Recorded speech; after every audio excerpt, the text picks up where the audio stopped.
surprisingly, with no fanfare, no promotion, just dropping it on a Monday, Little Simz in her follow-up album to one of our favorite albums of the last year. Sometimes I might be introvert, dropping No Thank You.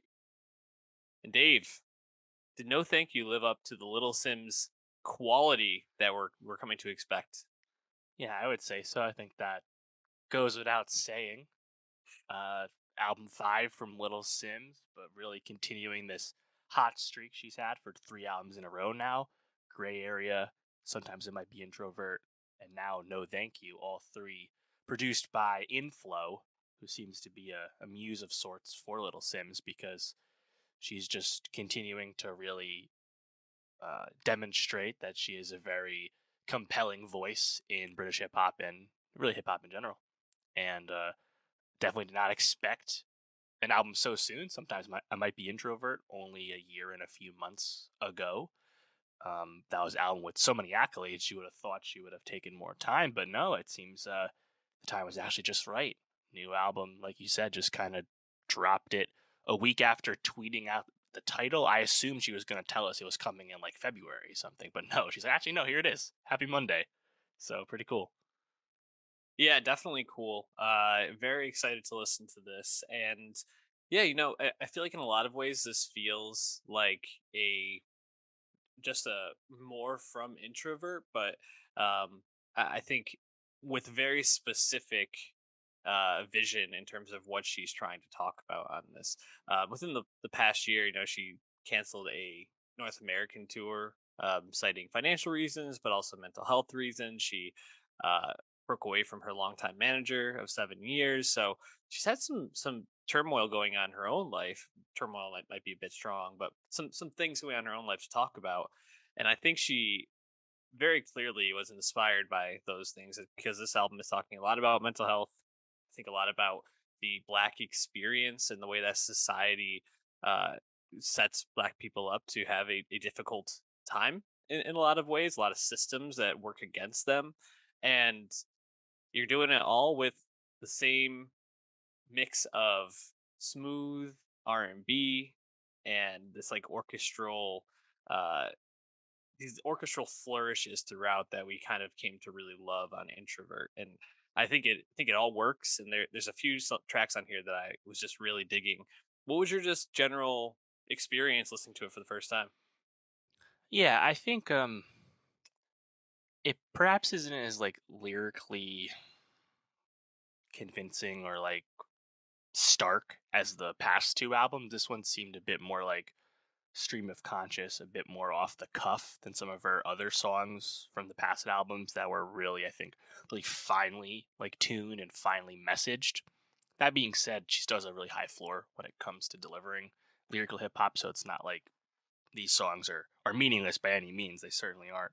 Um, yeah, if anything, I feel like I really noticed a lot of like horns and just general like orchestral like instrumentation, like lots of strings and stuff. Like maybe I'm just not remembering that from the other albums, but like it really stood out to me on No Thank You. Just I thought a lot of the arrangements were really beautiful, really great, and Little Sims obviously still has a really commanding and confident flow, a unique voice. So it all sounds great, unsurprisingly.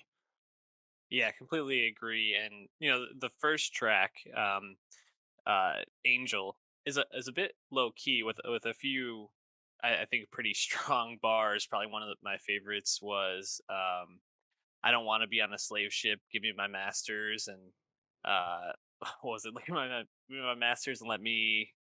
Oh man, I totally flubbed this Right. one, Which is but funny because she is an indie artist too. yeah, and isn't she self-releasing? But I think so. still, fucking bar. And lower your wages. Give me all my masters and lower your wages. Um, yeah, so I thought that was a decent start, but then Gorilla, starts off with Mhm. these trumpets blaring, with these like violins and strings just kind of swelling all around, and Yep. I'm like, okay, we're back in the game, and her flow on that is just so confident, and the boom bap of the beat is just like perfect, and I was immediately like, okay, we're back right into the introvert phase here. It sounded Mhm. just like something that could have been right on there. Um, and then No Mercy was the next track that really grabbed me. I really Yep. loved No Mercy. I think for me, what really stood out about it was just the like overall like the bass on it is just so it just like grabbed you. I guess there's no other way to say it than like I just felt really sucked in by the bass on this song and like the bounciness. It felt like this was something we hadn't really heard from her in this way before, and it felt a bit more exciting than some of the other stuff. Yeah, I agree. I think on No Mercy, just like the tempo is really Mm. noticeable, and it's like a really like big, like cinematic, flashy sounding song, which is not usually her trademark, her cup of tea. But of course, she still sounds great because her flow's so good. Yeah, I totally agree. I love Gorilla. I love No Mercy. I also liked Heart on Fire quite a bit for like that background choir. But just in general, I think like this the progression of all these songs with the tempo and just like a really like rich arrangement usually I quite enjoy. I think some of like the outros where like there's no more lyrics, no more vocals, and it just kind of like like an inflow doing his thing. Probably didn't need all of that honestly. Just I could have kept it moving.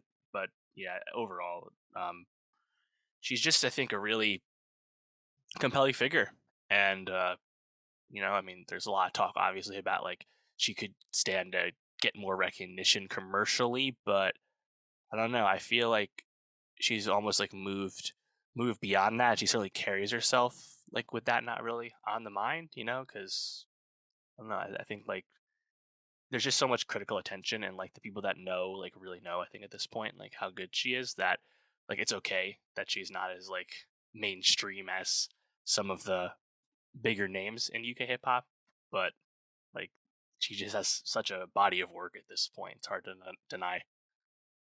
Yeah, completely agree. And I think one of the things that impressed me most about her on this album was the way that she's able to do a song like Broken, which is a complete is it's 7.5 minutes, but she's carrying the song on her own flow the whole time and dropping, I think, some really I don't know if they're necessarily groundbreaking observations, but I think poignant and meaningful to be kind of exploring the idea of like mental health for people in the black community and how like especially I think for immigrants they're expected to like kind of fall into the system and just navigate it and without any real like help or support, and how this kind of leads to this machine of stress that leads to other health issues and just kind of being told that this is wrong, that's wrong, you're poor, you can't do that, and just kind of builds up until they just feel completely broken and beaten down. And I just was really impressed with her ability to make a song that for 7.5 minutes I just was completely sucked into her storytelling and her observations. And not that she hasn't done that before, but around that kind of subject matter it's like taking something like Logic did with 1877, whatever the numbers Yeah, are for one the eight suicide hundred. prevention Yeah, line, and putting it to like I think a different and a better degree. So I was just really impressed with that.